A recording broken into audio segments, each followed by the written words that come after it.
Il y a une intervention sur le logement privé, le bâti. Là aussi, je pense que il est important d'avoir un état précis du bâti d'un territoire et je ne sais pas si aller sur un standard de BBC ou haute rénovation, c'est une bonne voie et je préconiserais plus de regarder les typologies de logements et de distinguer les objectifs en fonction de où on part. Il en va également de la meilleure rentabilité au niveau des euros investis. On n'arrivera pas à monter toutes les étiquettes énergie à A ou à B partout sur du euro qui est difficile à trouver. Et enfin, dans cet esprit également, peut-être l'idée de décloisonner. Il y a un point que, enfin, nous on a regardez, mais on a des difficultés à le faire évoluer, c'est la relation amélioration-gain sur la santé quand on a un travail sur le logement. Donc ne pas se... Alors je sais bien que le sujet du bâti est compliqué, et plusieurs intervenants l'ont dit, je mets un élément de complexité supplémentaire puisque je décloisonne et je regarde le facteur santé. Et pour terminer, dans toutes vos démarches, il me semble aussi important d'avoir un raisonnement solidarité entre territoires. Parce qu'il y a peut-être des territoires qui vont être super TEPOS 6 étoiles, puis il y en a d'autres qui auront peut-être plus de difficultés, et je pense que c'est un point qui me semble important à regarder. Merci. Merci. Alors sur effectivement l'isolation thermique de l'habitat, on renvoie à l'atelier finalement, peut-être, et ce qui sera écrit à partir des échanges qu'il y a pu avoir au cours de ces rencontres. Votre dernière intervention, notamment sur la question de la qualité, qu'on n'ait pas de TEPOS finalement à deux niveaux, enfin, ça rejoint finalement une préoccupation qui a été largement partagée, me semble-t-il, ici. Ceci dit, sans préjuger du tout des phrases conclusives que vous allez pouvoir apporter les uns et les autres, sur le domaine évidemment que vous choisissez, je vois quelqu'un qui est debout, qui attend avec le micro à la main, et ça tombe bien parce que c'était un intervenant de la plénière d'ouverture. Alain Nadaille, chercheur au CNRS. On est dans des rencontres territoire énergie positive, la définition a été rappelée, qui a une dimension d'habiliter les territoires à se porter sujet de leur futur énergétique. Le terme qui est dans la loi est territoire à énergie positive au service de la croissance verte, terme qui a été rappelé aussi tout à l'heure. Il y a une politique de filière verte qui est faite de politique de démonstration, de fonds d'investissement d'avenir, qui est articulé autour de modèles d'affaires. J'ai entendu tout à l'heure le terme de territoire démonstrateur. Il me semble qu'il y a là deux agendas différents, qui ne sont pas forcément contradictoires, mais qui saisissent le territoire tout à fait différemment. L'un le prend en tant que futur sujet de sa politique et de son mix énergétique, de son futur énergétique. L'autre le prend comme une niche d'expérimentation pour une politique de croissance verte qui est à cadrage essentiellement technologique. Ces deux agendas sont-ils compatibles et comment voyez-vous l'intersection entre ces deux visées ? Merci pour la question. Je suggère que les conclusions des uns et des autres en soient nourries. Ben oui, c'est pas si simple. Bon, non mais on peut pas apporter comme ça, peut-être. En tout cas, si on joue le jeu de refermer cette table ronde par les sujets, par vos préoccupations respectives, eh bien écoutez, vous avez entendu celle de Alain Nadaille. À vous de faire l'exercice périlleux d'injecter des réponses à ces interrogations dans vos réflexions. Non, vous faites comme vous voulez, et on va peut-être donner la parole à M. Sabin, je lui avais promis tout à l'heure, mais pour apporter également son élément conclusif. Je voulais juste revenir sur la gouvernance territoriale. Moi, je pense que le bon périmètre, ça ne doit pas être un périmètre administratif, c'est un périmètre où on est au plus proche des citoyens. Ça, c'est ma première réflexion. Ensuite, je voulais dire combien sont utiles ces journées nationales, parce qu'on a rencontré des élus de toute la France, et franchement, c'est très enrichissant. Et je pense que là, on porte la bonne parole, et je suis sûr que dès demain, il y en a qui vont signer la charte des territoires énergie positive. Vous la trouvez sur le site du Clair.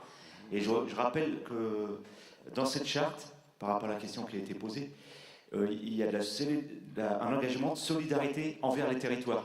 Voilà, donc c'est important. Lisez cette charte, vous verrez qu'on s'engage sur une solidarité. Bien sûr, les territoires ne sont pas pourvus de la même manière. Et effectivement, il y a des territoires qui vont pouvoir recevoir des énergies renouvelables plus facilement que d'autres.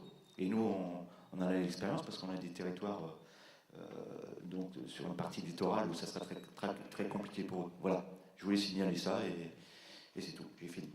Très bien, merci. Peggy Cansal. Alors, je vais finir. Pour moi, l'idée qu'on veut promouvoir en Aquitaine, c'est ce que j'ai dit tout à l'heure. On veut donner de la visibilité, de la pérennité, de l'assise à ce qu'on a pu engager depuis 2 ans. 2 ans, c'est court parce que avec nos partenaires là, qui sont là à côté de moi et dans la salle, on est engagé sur 2020-2050, donc c'est ça l'enjeu. Donc j'aurais voulu, j'avais en tête les chiffres, nous, qu'on met, ce qu'on met à disposition des territoires pour les aider, donc que ce soit des aides comme financement d'études, en fonctionnement, les postes mutualisés, de coordinateurs TEPOS qui commencent à être embauchés. Donc ça, en fonctionnement, pour cette territoire, c'est de l'ordre de 600 000 € par an. Voilà, ça peut paraître petit par rapport à une enveloppe de 400 millions d'euros, mais par rapport au budget régional qu'on doit construire en baisse de moins 10% en fonctionnement, il faut se battre pour avoir ces enveloppes et pour réellement donner cet accompagnement au territoire en termes d'investissement par an. En Aquitaine, on investit 5 millions d'euros sur les énergies renouvelables, plus d'1 million d'euros pour les bâtiments démonstrateurs. Ensuite, sur les fonds européens, avec le FEDER, sur tout ce qui est transition énergétique, d'ici 2020, on va pouvoir avoir 72 millions d'euros. Mais ce que je veux dire, au-delà des chiffres, c'est que là où on peut montrer le bien fondé de cette politique des postes au niveau régional, c'est qu'on sait que les euros investis dans ces territoires auront du sens au regard du changement climatique. C'est-à-dire qu'on sait exactement ce qu'il va y avoir dans les feuilles de route des postes et on sait qu'on va agir autant sur la maîtrise de l'énergie, sur l'efficacité des bâtiments et sur des outils de production d'énergie renouvelable où on travaille avec les élus pour imaginer des montages juridiques et financiers où les collectivités et les citoyens vont pouvoir être propriétaires d'une partie de l'outil de production. Et c'est ça qui nous intéresse et qui prend du temps justement en montage. Mais c'est du temps de gagner parce que nous ce qu'on veut c'est plus être dans une gestion purement administrative, technocratique qui peut se faire au niveau régional, au niveau de l'État où on est derrière nos écrans et on instruit des aides qui arrivent au coup par coup avec parfois des projets d'énergie renouvelable déconnectés des besoins. C'est vraiment on ne veut plus aller là-dedans. Et c'est le message finalement qu'on essaie de passer via l'ARF à la ministre. C'est l'idée de dire, tout ce qu'il y a plus de partenariat réellement humain, de confiance, de durée, qu'on construit à travers TEPOS. Et à mon sens, c'est ça qui doit perdurer. Et j'espère que la ministre qui a été présidente de région saura être attentive à notre message. Oui, non, je voulais juste, c'est vraiment pas poli de ma part, je voulais remercier, et je pense que Jean-Marc le fera aussi, la région. Et vous voyez qu'on a quelqu'un à côté de nous qui a la pêche, et vraiment, et nous pousse. Et vraiment, je voudrais remercier d'abord le président Alain Rousset, bien sûr, la région en particulier, Peggy Cansal. On avait peur que vous piquiez le micro à Peggy Cansal, mais non, c'est pour la remercier, c'est parfait. Monsieur Billac. Oui, je m'associe bien entendu aux félicitations qu'a adressées Patrick Auclair au travail de Yannick. Et je me dis, parce qu'il y a des gens derrière tout ça, ce réseau, même si on l'a rejoint tardivement pour ce qui concerne dans ce territoire, je dois dire que c'est pour un élu motivant de se sentir investi maintenant au nom de la collectivité qu'il représente dans un projet comme celui-là. Parce que ça va au-delà des problèmes d'économie d'énergie.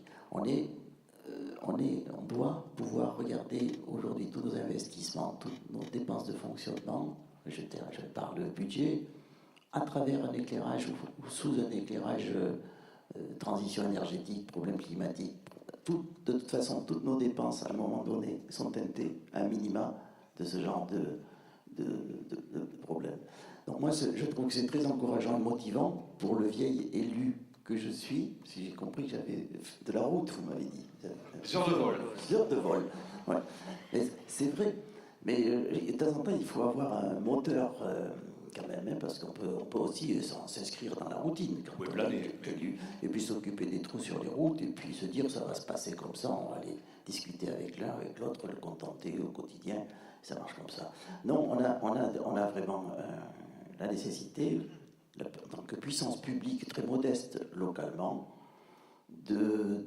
d'insuffler cette culture générale et de le mettre en œuvre opérationnellement. Bon, je sais que Patrick est très motivé sur les lampadaires solaires, enfin, tout ça, ces WC qui font je ne sais pas quoi, en fait, qui font tout sauf WC.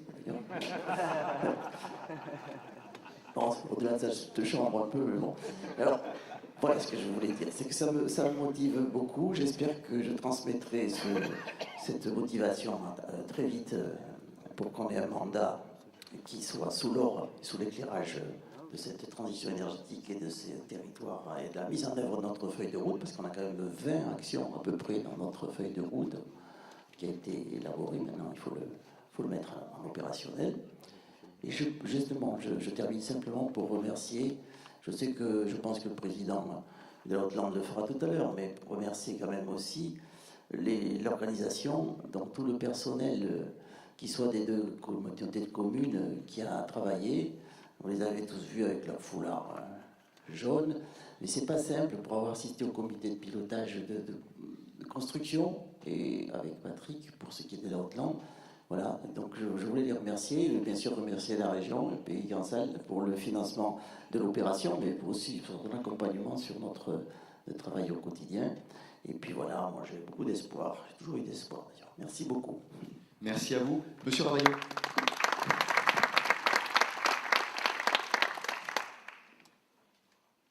Peut-être, enfin, pour conclure, je dirais 3 mots en quelque sorte. D'une part, les ingrédients du TEPOS et de ces démarches de territoire à énergie positive, je pense, reposent sur 3 ingrédients forts qui sont celui d'avoir une capacité à entretenir une vision et une prospective. C'est-à-dire que véritablement, et pour le faire, et je l'ai entendu dans les retours tout à l'heure, il y a véritablement aussi une capacité à renforcer la capacité d'agir local. C'est-à-dire que l'ingénierie locale est assez essentielle pour garder cette capacité auprès des élus de pouvoir écrire l'histoire d'après avec la population.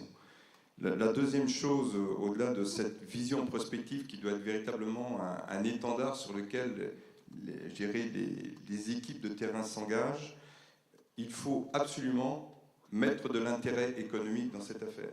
C'est-à-dire que, vous l'évoquiez sur le bâtiment, je vais y revenir d'un mot, les gens ne peuvent pas croire à une histoire s'il n'y a pas un retour en gain de pouvoir d'achat, en amélioration du pouvoir d'achat, y compris en économisant les ressources. C'est-à-dire qu'il ne s'agit pas d'aller gaspiller de nouvelles ressources, il s'agit d'exploiter ces ressources locales. Et la première de ces ressources, les uns et les autres l'ont évoqué, et la première filière verte, pour répondre en partie à l'interlocuteur, c'est véritablement de faire des économies d'énergie sur le bâtiment. Et là, on a une filière verte locale qui véritablement mérite d'être mise en valeur et d'avoir un retour d'intérêt économique sur la population pour qu'elle comprenne aussi le sens de la démarche et de la vision. Et le troisième ingrédient qui est effectivement, et c'est aussi pour répondre en partie, c'est participation et solidarité. Solidarité à l'intérieur du territoire et vis-à-vis des autres territoires. C'est-à-dire que cette participation-là doit être fondée sur une capacité aussi à rejoindre l'intérêt économique, c'est-à-dire à réinvestir sur des projets industriels. Vous avez un atelier, ou même 2 quasiment, qui se sont largement intéressés à la capacité d'épargne locale, au réinvestissement. Véritablement, il y a à repenser la question financière pour reconstruire la signature énergétique du territoire. C'est-à-dire qu'en fait, on a des consommations, on a des productions, il y a des flux qui traversent ce territoire.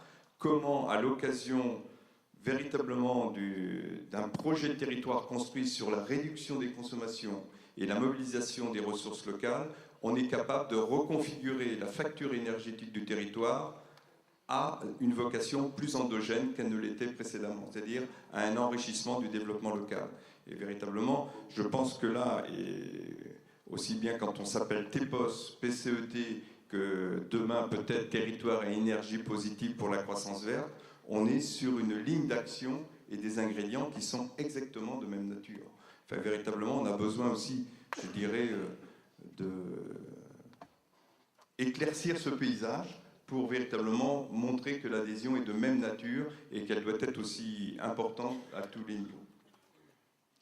J'en profite aussi pour dire qu'en termes d'ingénierie, il ne faut pas oublier les ingénieries qui sont autour de vous et qui sont déjà, je pense, partie prenante des TEPOS. C'est-à-dire que quand on parle des espaces info-énergie, quand on parle des conseillers en énergie partagée, quand on parle de toutes ces ingénieries de territoire qu'on a mis en place et qui sont financées par les collectivités territoriales, régionales, départementales, locales et par l'État via l'ADEME, c'est des composantes de cette ingénierie et il ne s'agit pas de reconstruire des ingénieries les unes à côté des autres, il s'agit de les fédérer au bon niveau, effectivement, pour avoir une force de frappe, une intelligibilité du territoire.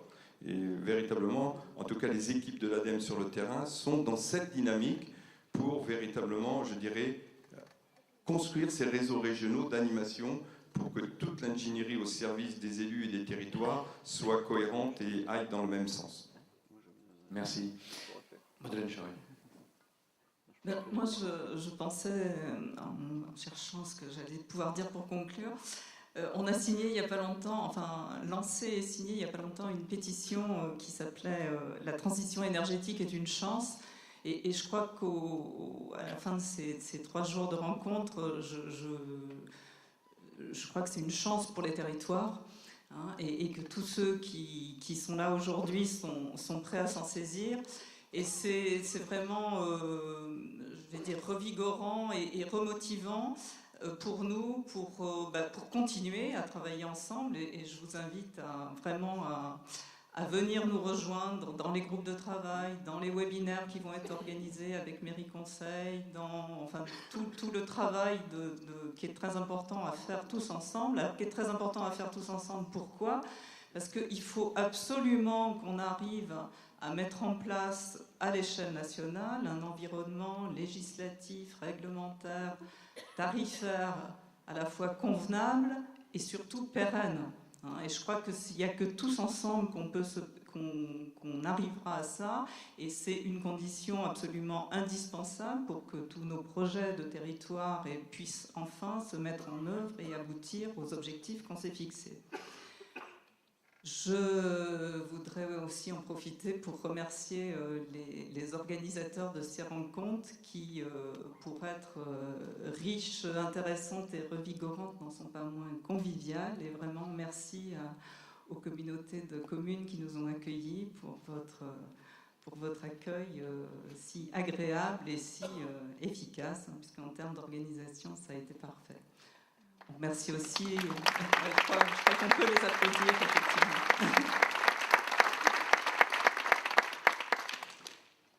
Monsieur Kardec. Oui, on a évité de répondre à la question de Monsieur Nadaï.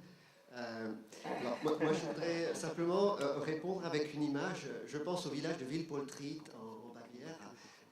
Il fait 5000 habitants. Il est devenu territoire énergie positive. Ils ont été obligés d'embaucher une personne pour gérer les délégations étrangères qui viennent visiter ce territoire. Mais surtout, ils ont créé, et là je fais écho avec M. Ravaillot, ils ont accueilli des start-up qui décrochent des marchés avec des nouveaux projets, des nouveaux produits, et qui décrochent des marchés à l'international. Voilà. Donc je pense que je dirais la réponse est un peu entre les deux. Donc, hein.